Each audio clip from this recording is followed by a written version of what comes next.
कांग्रेस नेता राहुल गांधी को सोमवार को नेशनल हेराल्ड मामले में परिवर्तन निदेशालय की जांच में शामिल होना है।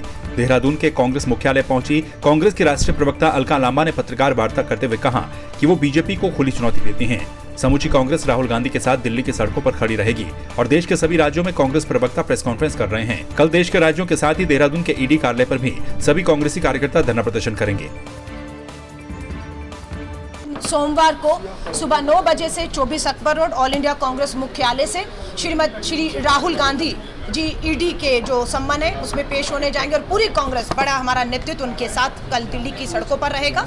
इसी तरह देश के हमारे 20-30 राज्यों में हमारे जो कुल हैं वहाँ पर आज मेरे जैसे प्रवक्ता हर राज्य की राजधानी में प्रेस कॉन्फ्रेंस करके जनता की अदालत में आ रहे हैं, अपना बात को रख रहे हैं, भाग नहीं रहे हैं। और हमारी प्रदेश इकाइयाँ, हमारे प्रदेश अध्यक्ष जैसे आप यहाँ पर करण जी को मेरे साथ देख रहे हैं, पूरी उत्तराखंड की हमारी कांग्रेस इकाई कल यहाँ पर देहरादून में ईडी के दफ्तर में जो है वो तक मार्च करेगी। और हम इस लड़ाई को मैं दोबारा दोहरा रही हूँ, डरेंगे नहीं, रुकेंगे नहीं, झुकेंगे नहीं, सीना ठोक के मुकाबला करेंगे।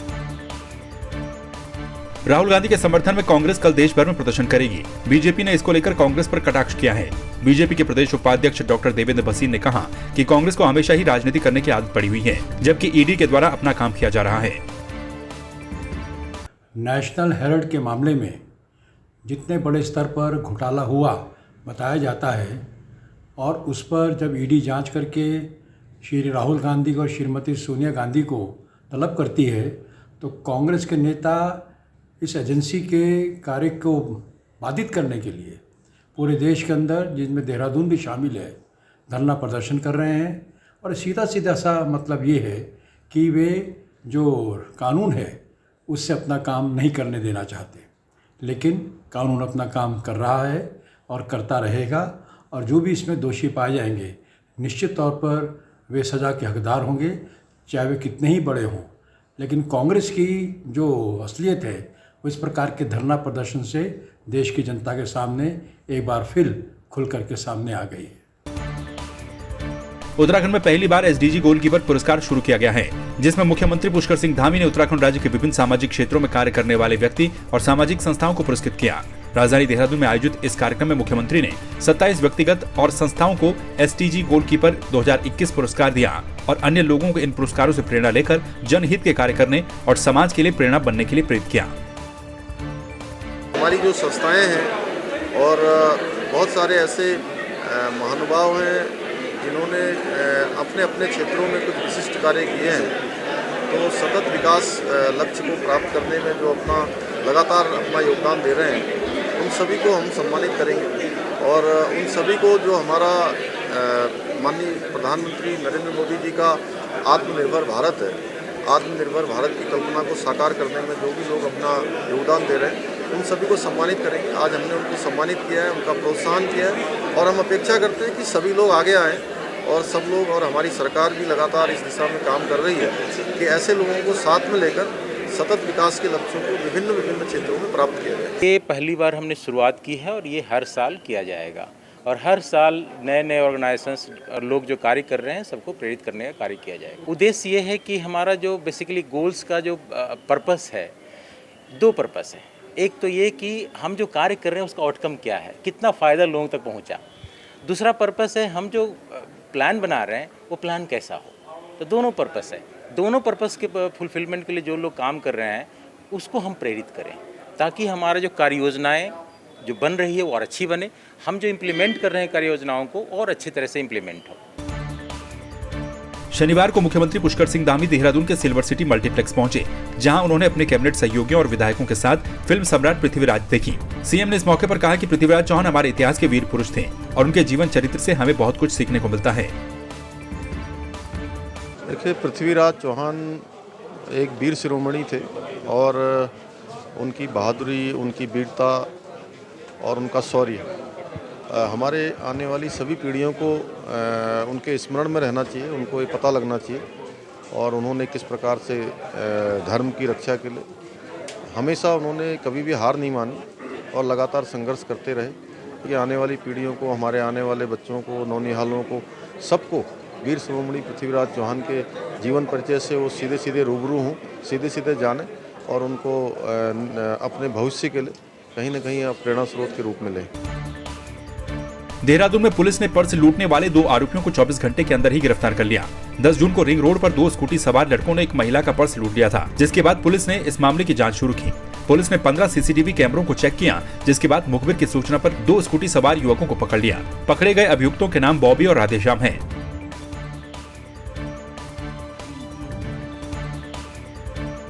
आम आदमी पार्टी ने क्रिकेट एसोसिएशन ऑफ उत्तराखंड में हो रही अनियमितताओं पर एसोसिएशन के सदस्यों पर जमकर निशाना साधा।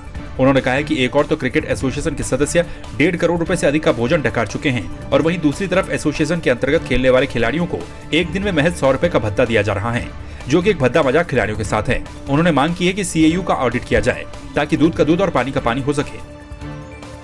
उत्तराखंड CAU में जो अनियमितताएं, वित्तीय अनियमितताएं सामने आ रही हैं, उनको लेकर के आज आम आदमी पार्टी द्वारा एक प्रेस आहूत की गई और जिसमें हमने ये देखा कि जो रिपोर्ट सामने आई हैं और उन रिपोर्टों में जो चीज़ें सामने आई हैं वो बहुत ही डरा देने वाली हैं कि जो हमारे खिलाड़ी साथी हैं उनको 100 रुपये प्रतिदिन भत्ता दिया जा रहा है, जबकि जो इनका जो 2020 और 21 का जो इनकी बैलेंस शीट है उसमें इन्होंने 22 लाख रुपए के केले और 35 लाख रुपए का पानी, वहीं 1 करोड़ 74 लाख रुपए से ज़्यादा का खान पान दिखाया है और भत्ते का जो दैनिक भत्ते का खर्चा है वो 49,58,750 रुपये दिखाया है, जबकि ये खिलाड़ियों को 100 रुपये प्रतिदिन दे रहे हैं और जो कागजों में जो इन्होंने तय किया है वो 2,000 रुपये प्रतिदिन है।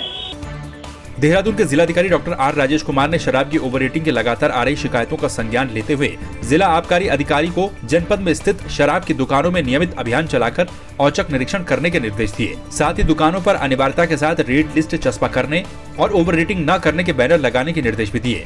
उन्होंने कहा कि ओवर रेटिंग करने वालों पर आबकारी एक्ट में वर्णित प्रावधानों के अनुसार कठोर कार्रवाई की जाएगी।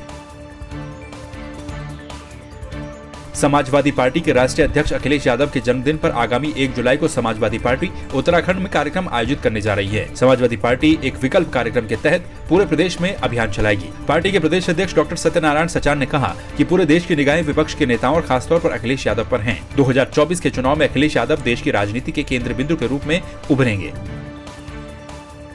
हम एक अभियान शुरू कर रहे हैं 1 जुलाई से, माननीय राष्ट्रीय अध्यक्ष जी का जन्मदिन है, उस दिन से समाजवादी एक विकल्प की ओर इस पर हम गोष्ठियाँ रखेंगे। प्रदेश के हर जनपद में होंगी, इसी तरीके से पूरे देश में इस तरह की गोष्ठियाँ रखी जाएंगी। देहरादून में अराजपत्रित कर्मचारी संघ नगर एवं ग्राम नियोजन विभाग के द्विवार्षिक चुनाव संपन्न हुए। इस दौरान नई कार्यकारिणी का गठन भी किया गया। नई कार्यकारिणी में शिव प्रकाश नैथानी अध्यक्ष, रघुवीर लाल भारती वरिष्ठ उपाध्यक्ष, संजीव कौशिक महामंत्री, सोम प्रकाश तिवारी संप्रेक्षक बने। साथ ही इस दौरान कई बिंदुओं पर चर्चा भी की गई। देहरादून में अनुसूचित जाति जनजाति संगठनों के अखिल भारतीय परिसंघ के द्वारा 1 दिवसीय महासम्मेलन का आयोजन किया गया। इसका गठन अक्टूबर 1997 में डॉक्टर उदित राज के द्वारा किया गया। संगठन आरक्षण विरोधी नीतियों के खिलाफ लगातार काम कर रहा है। डॉक्टर उदित राज के नेतृत्व में सरकार और आरक्षण विरोधी नीतियों का बहिष्कार करते हुए राष्ट्रीय स्तर पर महारैलियों का भी आयोजन किया जाता रहा है। महासम्मेलन के दौरान निजीकरण के विरोध में भी आवाज बुलंद की गई। इस दौरान भविष्य की संभावनाओं पर भी चर्चा की गई। उत्तराखंड में भी आंदोलन होगा क्योंकि इंदु कुमार और इसरत की जो कमेटी ने रिकमेंडेशन किया है वो पटल पे रखी जाना चाहिए, विधानसभा के पटल पे रखा जाना चाहिए। खत्म कर दिया नहीं, रखा जाना चाहिए, रिवाइव करना चाहिए। अब हम सड़कों पर आएंगे, ये हमारी मांग है और 18-19 जून को इसके ऊपर चर्चा करेंगे दिल्ली में। ये डिपेंड यहाँ के कर्मचारियों अधिकारियों को पड़ता है कि कितना ये एक होते हैं, कितना संगठित होते हैं, कितना योगदान देते हैं, लेकिन योगदान ये बहुत कम देते हैं। एक समय में था जहाँ पर संगठित थे, फिर उम्मीद है मुझे कि करेंगे तो हम लड़ाई जीतेंगे। हमारी ये डिमांड है कि पदोन्नति में आरक्षण जो 2012 से राज्य सरकार ने बिना विधानसभा पटल में रख के ख़त्म कर दिया है, उसको विधानसभा पटल में ले जा करके उसे लागू कराया जाए, ये हमारी डिमांड है। नंबर 2 कि निजीकरण जो समाप्त किया गया उसे बहाल किया जाए, बैकलॉग के पदों को शीघ्र भरा जाए और रोस्टर, विशेषकर रोस्टर जो है कि कहीं नहीं बनना है, तो हमारी ये डिमांड होगी कि प्रत्येक डिपार्टमेंट को सचिवालय के जो है माननीय मुख्यमंत्री जी निर्देशित करें कि वो रोस्टर बनाएं और रोस्टर के अलावा पदोन्नति में आरक्षण बहाल करें। थराली विकासखंड के पिंडर रेंज बेनोला गांव के पास जंगल में आग लगने से पूरा क्षेत्र धुंधमय हो गया। वहीं जंगल में लगी आग से वन विभाग अभी तक बेखबर है। आग लगने से लाखों की वन संपदा खाक हो गई, लेकिन वन विभाग के आला अधिकारी अभी तक आग बुझाने मौके पर नहीं पहुंचे। मुख्यमंत्री पुष्कर सिंह धामी धौलधार के इडियान पहुंचे, जहां उन्होंने गंगा दशहरा के अवसर पर भगवान कांगुड़ा नागराज डोली यात्रा में प्रतिभाग किया। मुख्यमंत्री धामी ने नागराज मंदिर कांगुड़ा में पूजा अर्चना कर राज्य की खुशहाली एवं समृद्धि की कामना की। इस दौरान सीएम धामी ने राजकीय महाविद्यालय कमान में विज्ञान संकाय की कक्षाओं का संचालन करने, इंदिरा कटखेत मोटर मार्ग का डामरीकरण, चापड़ा से अंधियारी तक मोटर मार्ग का निर्माण, कांगुड़ा पंपिंग पेयजल योजना का निर्माण, रौतू की बेली चरीधार में मोटर मार्ग का निर्माण, देवभूमि कांगुड़ा को पर्यटन स्थल के रूप में विकसित करने की भी घोषणा की। साथ ही इस दौरान सीएम धामी ने कैंचू गांव के हाई स्कूल टॉपर मुकुल को भी सम्मानित किया। यहाँ पर जो राजकीय महाविद्यालय कमान में विज्ञान संकायों की कक्षाओं का संचालन नहीं हो पाता है, उसके संचालन के लिए कहा है। मैं इसको जो है अपने घोषणा में रखता हूँ कि इन कक्षाओं का संचालन हो। इंदिरा कटखेत मोटर मार्ग का डामरीकरण द्वितीय चरण का किया जाएगा।